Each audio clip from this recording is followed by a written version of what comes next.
At Thanksgiving dinner, my daughter-in-law introduced me as the unbearable mother-in-law.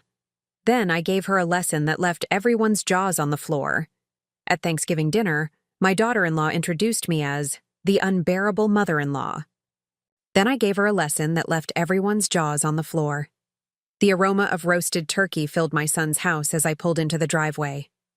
My heart beat with a mixture of anxiety and hope. Always the same feeling when visiting David and Rebecca. After 15 years of their marriage, I still wondered if this time would be different. Smoothing down my navy blue dress, carefully chosen for the occasion, I took a deep breath and picked up the homemade pumpkin pie I had prepared. Pumpkin pie had been David's favorite since childhood. A small gesture to feel connected to my only son, even though in recent years, that connection had become increasingly fragile. The door opened before I could ring the doorbell. David smiled, but I noticed the tension in his eyes. "Hi, Mom," he said, giving me a quick hug. "Glad you could make it." "Thank you for inviting me, dear," I replied, trying not to show how much that "glad you could make it" sounded rehearsed, as if he were fulfilling an obligation. I handed him the pie, and he examined it with a forced smile. "Rebecca already made dessert, but I'm sure we can serve both." Knowing Rebecca, I figured my pie would probably remain untouched in the kitchen, but I nodded and smiled, as I always did. At 63, widowed for 10 years, I had learned the art of swallowing small hurts. The living room was full of people: Rebecca's parents, her brother with his wife, some friends I didn't know. My grandchildren were also there, 12-year-old Emma and 9-year-old Noah, absorbed in their tablets in the corner of the room. "Grandma!" Noah finally noticed my presence and ran to hug me. His small body against mine was the first genuine moment of the evening. Rebecca emerged from the kitchen, impeccable in her expensive dress, hair perfectly styled as always. Our gazes met for a moment, and she forced a smile that didn't reach. Her eyes. "Martha, you're here," she said, as if my presence was a surprise, despite the invitation made weeks before. "Thank you for having me, Rebecca," I replied, offering her the wine I had brought. "I hope you like it." She took the bottle, examining the label with an expression suggesting I had made some grave error in my choice. Interesting. I'll save this for a special occasion." Translation: the wine would never be opened. I tried to start a conversation with Emma, but she barely looked up from her tablet. Over the last 2 years, I had noticed how my grandchildren seemed increasingly distant, as if they had been subtly taught to keep me at arm's length. "Dinner's almost ready," announced Rebecca. "Why don't we all take our seats?" The table was beautifully decorated, that I couldn't deny. Rebecca always had a talent for creating visually perfect settings. I sat in the indicated place at the farthest end of the table, away from David and the children. As everyone settled in, Rebecca remained standing, wine glass in hand, preparing for what seemed to be a speech. "Before we begin, I'd like to thank everyone for being here this Thanksgiving," she started, her tone perfectly modulated. "It's wonderful to be surrounded by people we love." I smiled politely, trying to ignore how invisible I felt in that moment. "And for those who are meeting our family today," she continued, gesturing toward a couple I didn't know, "let me introduce everyone." She went around the table, introducing each person with warm comments. "My lovely parents, John and Elaine. My brother, Brian, and his wonderful wife, Melissa. Our dear friends, Mark and Susan." When she came to me, there was a deliberate pause. Something in her gaze shifted, and I felt a chill run down my spine. "And this," she said with a thin smile, "is Martha, the unbearable mother-in-law." The silence that followed was deafening. I felt the blood drain from my face as all eyes turned to me. Some looked embarrassed, others curious, as if waiting for my reaction to this joke. David cleared his throat, uncomfortable. "Rebecca," he muttered, but said nothing more. He didn't defend me. He didn't correct the comment. He just stared at his plate with sudden interest. It was in that moment, sitting at the Thanksgiving table, exposed and humiliated, that something broke inside me. It wasn't just the cruelty of that moment. It was the accumulation of years of small exclusions, cutting comments disguised as jokes, forgotten invitations to family events, social media photos of outings with my grandchildren that I never knew about. "Sorry, it was just a joke," Rebecca finally said, laughing lightly as if I was overreacting with my silence. "Martha knows I adore her." I smiled mechanically, because that's what I always did. Swallowed the pain. Kept the peace. Didn't want to create problems for David. Didn't want to be the difficult mother-in-law Rebecca always accused me of being. "Of course," I replied, my voice firmer than I expected. "Lovely as always, Rebecca." The dinner proceeded with forced conversations. I ate little, the knot in my throat making it difficult to swallow anything. I observed how Rebecca skillfully controlled all interactions, how David seemed a shadow of the confident man I had raised, how my grandchildren barely looked at me. As the others ate and talked, a certainty grew inside me. The Martha who swallowed insults and accepted crumbs of affection had died at that table. It was time for a change. It was time to reclaim my dignity.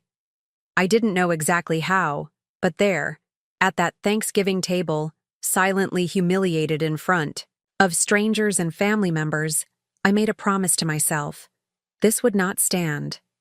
When dinner ended and I said goodbye with polite smiles and mechanical hugs, no one could have imagined the transformation that had begun inside me.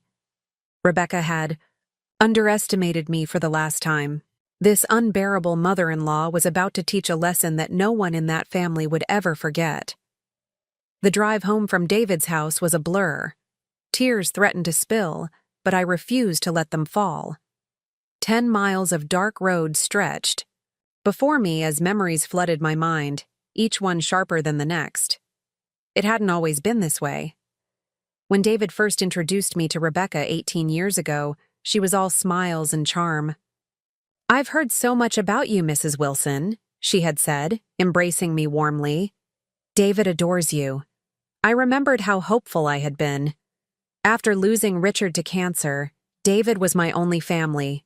The prospect of gaining a daughter through marriage filled me with joy. The changes were so gradual I barely noticed them happening. First came the subtle criticisms. "Oh, is that what you're wearing to the restaurant?" Rebecca would ask, her voice honey-sweet but eyes critical. "David mentioned you used to make meatloaf differently," she'd say, though David never complained about my cooking before. Then came the distance. Weekend visits became monthly, then only on holidays. Phone calls grew shorter. Whenever I called, David was always just heading out, or in the middle of something important. I pulled into my driveway, the modest house dark and quiet. Inside, I slumped onto the sofa without turning on the lights. On the mantel, photos chronicled a life that seemed increasingly foreign. David's graduation, our family vacations, Richard and me on our 30th anniversary. The photo of Emma's birth was my favorite. In it, I was holding my newborn granddaughter, David's arm around me, all of us beaming. Rebecca had been recuperating in the hospital bed, but the camera had captured our joy. 2 weeks after that picture, the real trouble began. "Mom, Rebecca thinks it's best if you don't visit for a while. The baby needs routine." David's voice had been apologetic, but firm. When I finally was allowed to visit, Rebecca's mother was already installed in the guest room, helping out indefinitely. I opened my phone, scrolling through David's social media. There they were, smiling family photos at the zoo, the beach, holiday gatherings I hadn't been invited to. I spotted one from 3 months ago. "Family reunion weekend." The caption stung. Rebecca's entire extended family was there. I hadn't even known about it. The worst came when Noah started school. I'd offered to help with pickups, as many grandmothers do. "That's sweet, Martha," Rebecca had said. "But we've got it covered. Besides, the kids have so many activities it would be too complicated to explain to you." Too complicated. As if I couldn't understand a simple schedule. As if I might somehow harm my own grandchildren through my incompetence. I put the phone down and finally allowed myself to cry.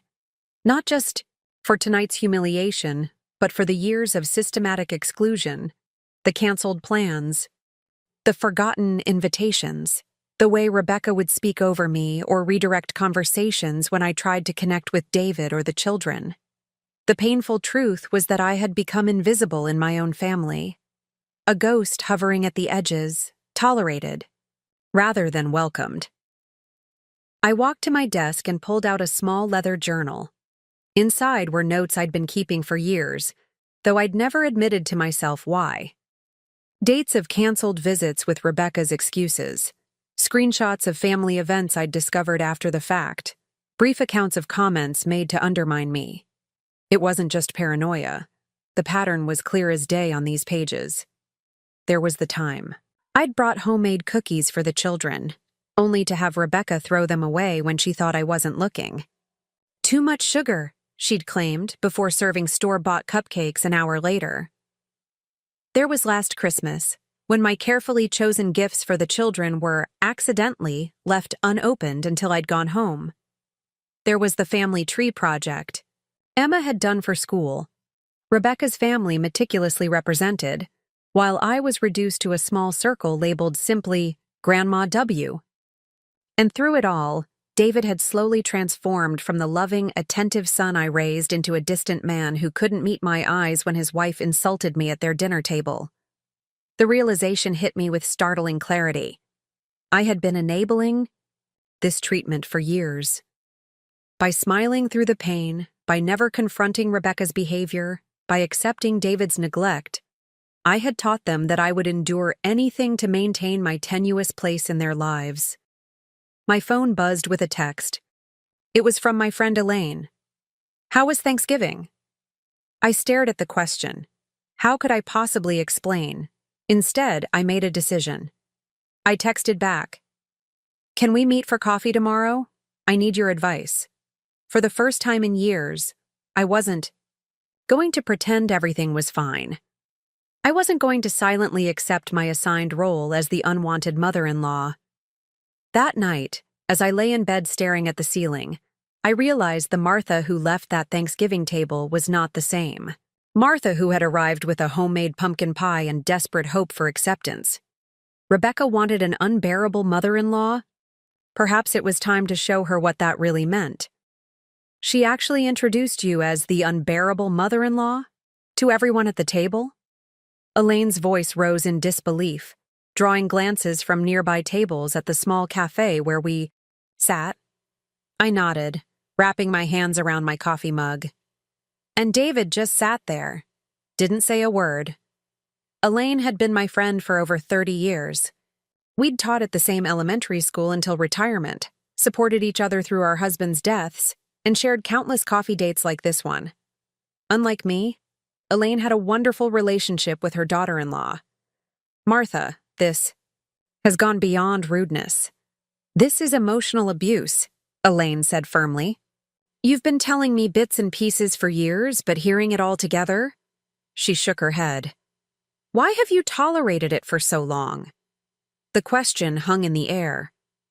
Outside, December snow began to fall, dusting the sidewalk with white. Fear, I finally admitted. Fear of losing David completely? Fear of never seeing my grandchildren? And how often do you see them now? Elaine asked gently. The truth stung. Holidays. Sometimes not even then.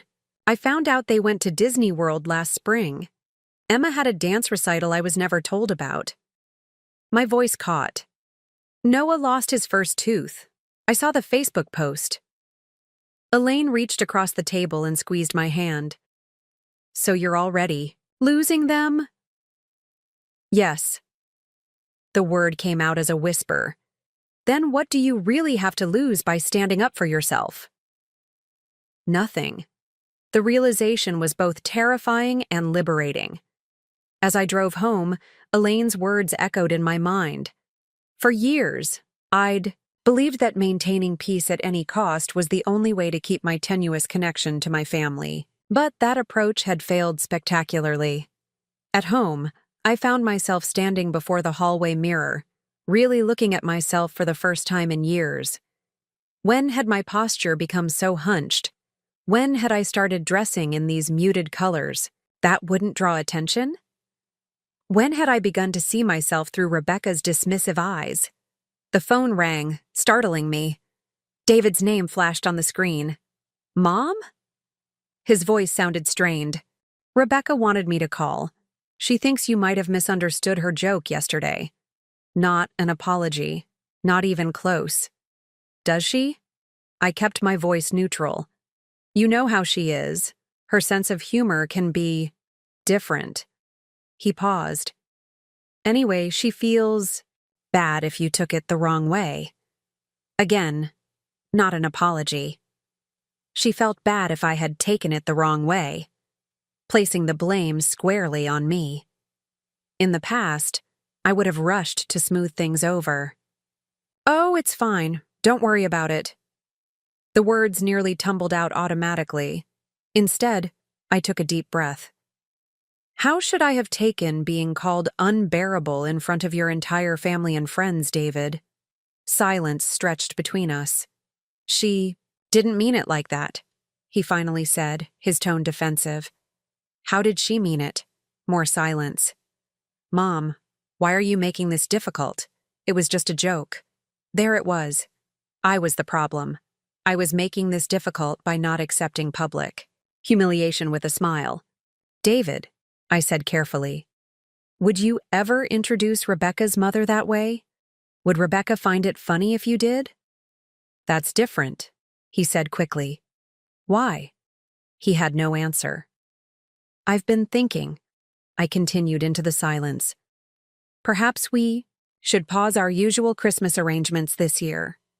Every year, I brought gifts on Christmas Eve, then returned Christmas Day for dinner. The pattern was always the same. My gifts minimized, my presents tolerated, my contributions to the meal rearranged or replaced by Rebecca.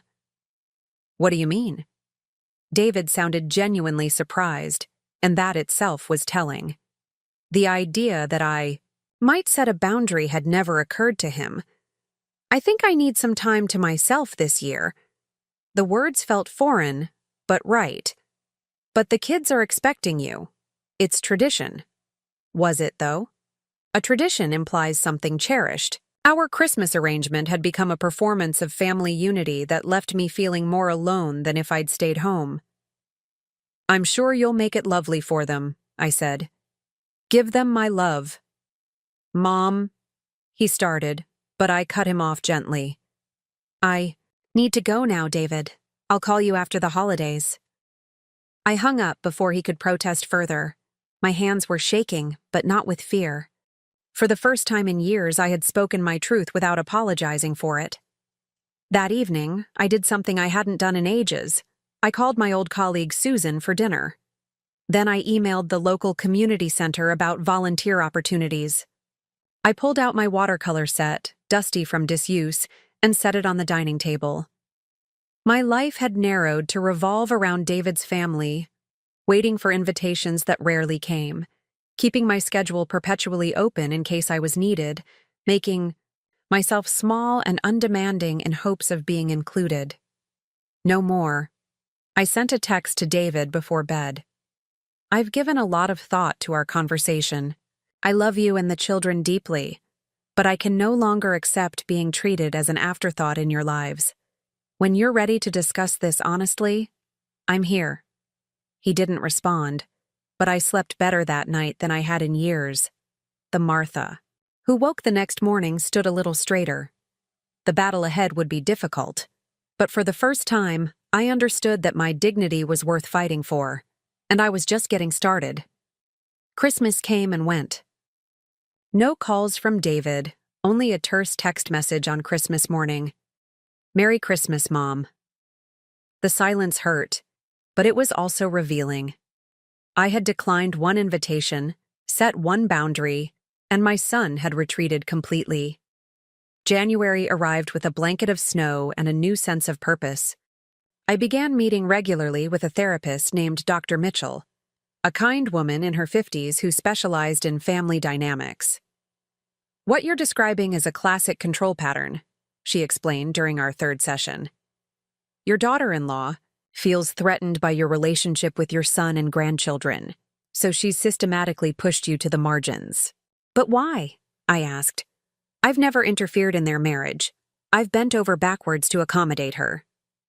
That's precisely it, Dr. Mitchell said. The more you accommodate unreasonable behavior, the more it reinforces the idea that the behavior is acceptable. You've been trying to prove your worth by being accommodating. But to someone like Rebecca, that's seen as weakness. The words stung, but I recognized their truth. What can I do? I asked. I don't want to lose my son and grandchildren forever. You might need to be prepared for things to get worse before they get better, she warned. When you change patterns in relationships, there's often resistance. But the current pattern isn't working, Martha. You're being erased from your own family. February brought a surprise. Emma, my 12-year-old granddaughter, called me one afternoon. Grandma? Her voice was tentative. Are you mad at us? My heart clenched. Of course not, sweetheart. I could never be mad at you. Then why didn't you come for Christmas?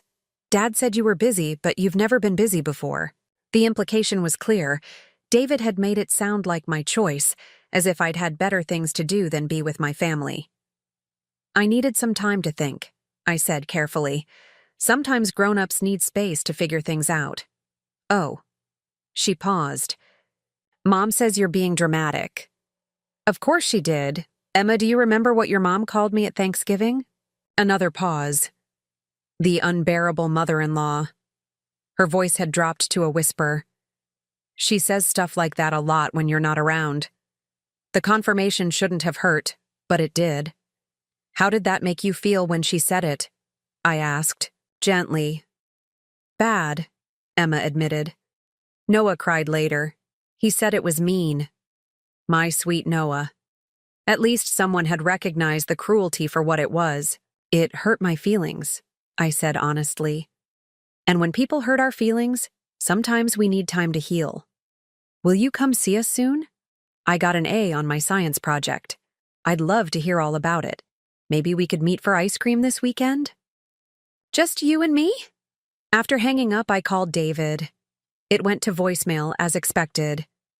David, Emma called me. She'd like to meet for ice cream this weekend. I'd like your permission to take her on Saturday afternoon. Please let me know. He texted, back an hour later. Fine, 2 p.m. 1 hour. 1 hour with my granddaughter, granted like a reluctant favor. Still, it was something. That Saturday, as Emma and I sat across from each other at the ice cream parlor, I was careful not to badmouth Rebecca or question Emma about home. Instead, I listened as she excitedly explained her science project on ecosystems. Mom didn't help at all, she said proudly. She said it was too messy. Well, I think it sounds wonderful, I replied. I always loved science projects when I was teaching. Emma's eyes widened. You were a teacher? Mom said you just stayed home. Another lie. I'd taught elementary school for 30 years. I taught 3rd grade, I told her. Your dad used to come to my classroom after school. He'd help feed the class. Guinea pig, Emma giggled. Dad was scared of our hamster. He made Mom clean the cage. These small glimpses into their lives, the real ones, not the polished social media versions, were precious.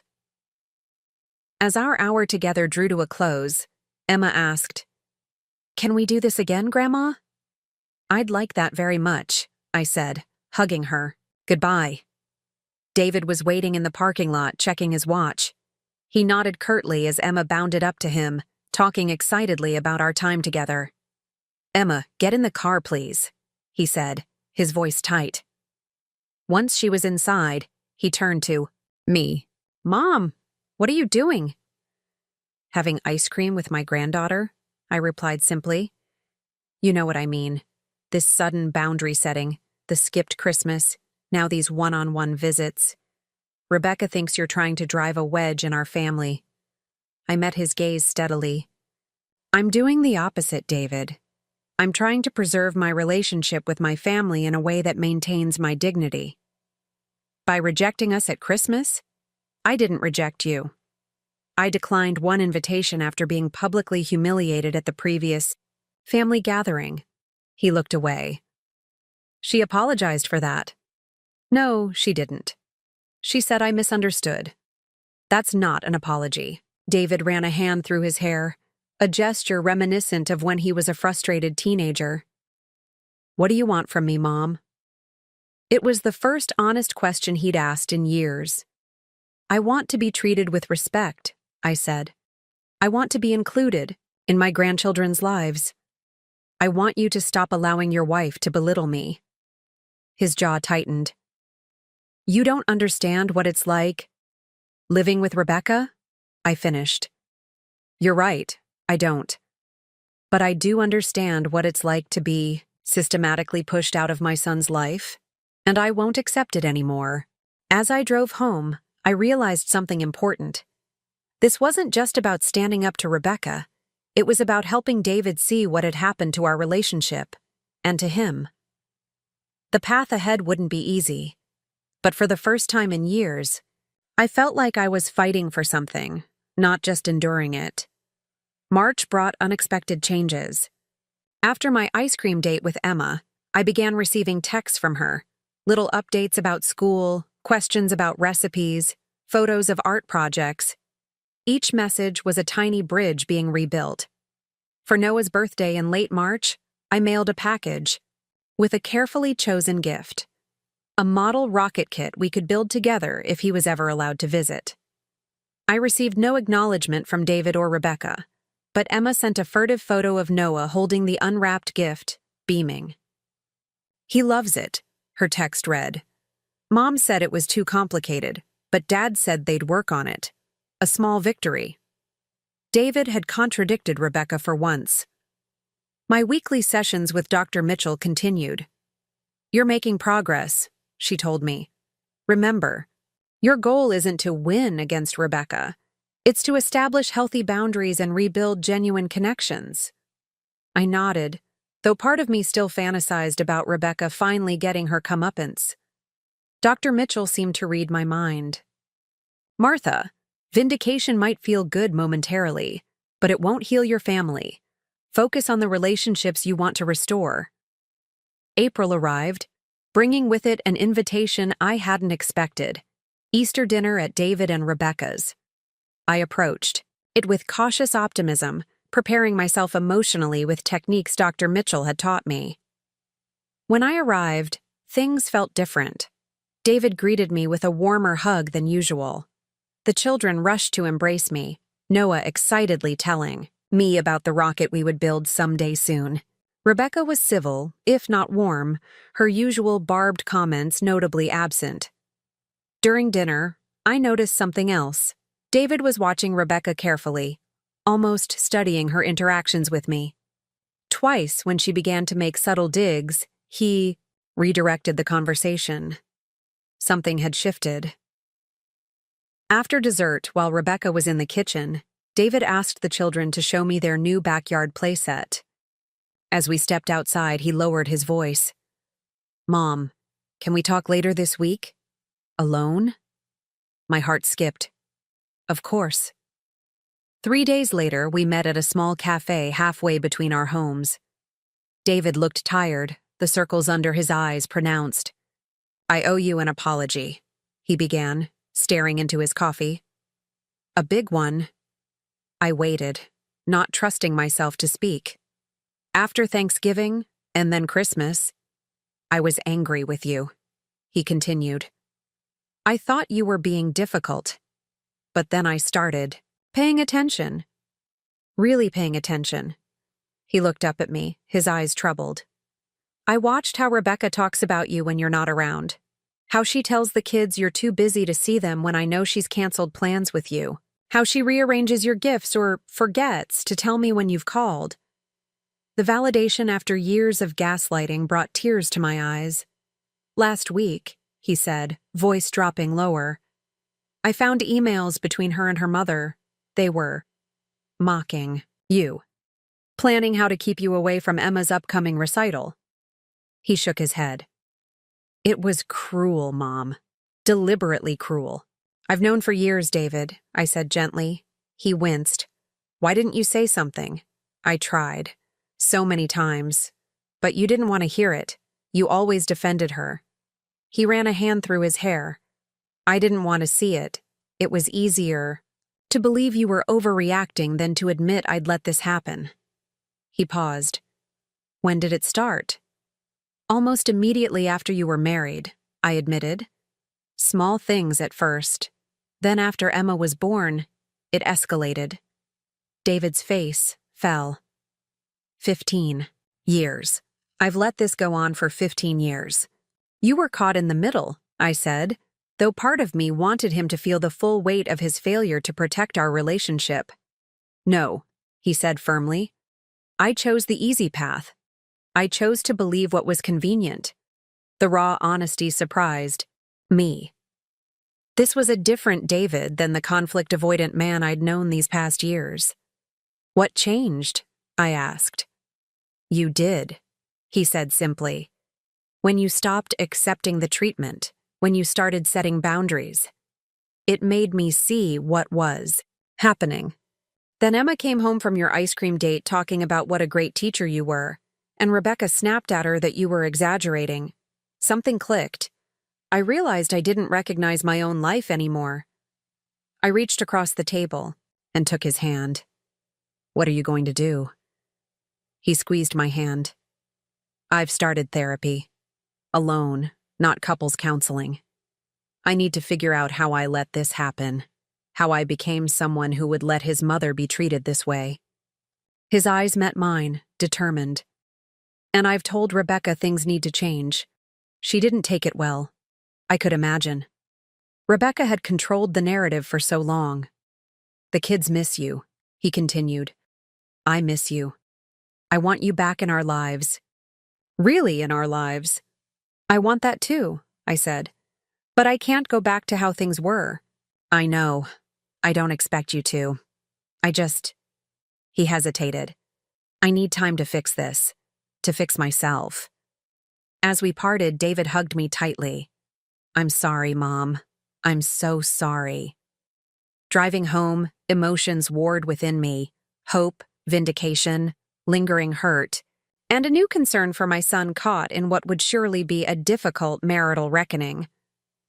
I had wanted David to see the truth, but now that he did, the path forward remained uncertain. Rebecca wouldn't give up control easily. The confrontation I had long avoided might now be inevitable. But one thing was clear. I was no longer facing it alone. The weeks following my conversation with David were turbulent. Rebecca stopped responding to my texts about seeing the children. David would arrange visits, then call apologetically to reschedule. Something was happening in their household, a silent battle I was not privy to, but could feel rippling outward. Give it time, Dr. Mitchell advised during our sessions. Family systems resist change. You've disrupted a long-established pattern. In late May, an invitation arrived. Emma's spring piano recital. The cream-colored envelope addressed in David's handwriting felt like an olive branch. I spent extra time preparing for the event, choosing an elegant blue dress I hadn't worn in years. As I applied a touch of lipstick, I studied my reflection. The woman looking back at me stood straighter, her eyes clearer and more determined than they had been in years. The school auditorium was already filling when I arrived. I spotted David, saving a seat near the front, Rebecca nowhere in sight. She had a migraine, he explained as I sat beside him, the relief in his voice palpable. Noah's with her sister for the evening. Part of me felt guilty for my own sense of relief. I didn't wish Rebecca ill, but her absence meant a reprieve from tension. Emma's nervous, David said. She'll be so glad you came. When Emma took the stage, her eyes scanned the audience anxiously. When she spotted us, her small face lit up. She played beautifully, her fingers dancing across the keys with a confidence I hadn't seen in her before. After the recital, as we waited for Emma in the lobby, a woman approached us. Emma's piano teacher, Ms. Chen. "Mr. Wilson," she said warmly, then turned to me with a smile. "And you must be Martha. Emma talks about you all the time." I blinked in surprise. "She does? Oh, yes. She tells me you were a teacher and that you've been helping her with her technique. Your exercises for hand positioning have made such a difference." I glanced at David, confused. I hadn't given Emma any piano advice. Ms. Chen continued, oblivious to my bewilderment. "And thank you for the music books you sent.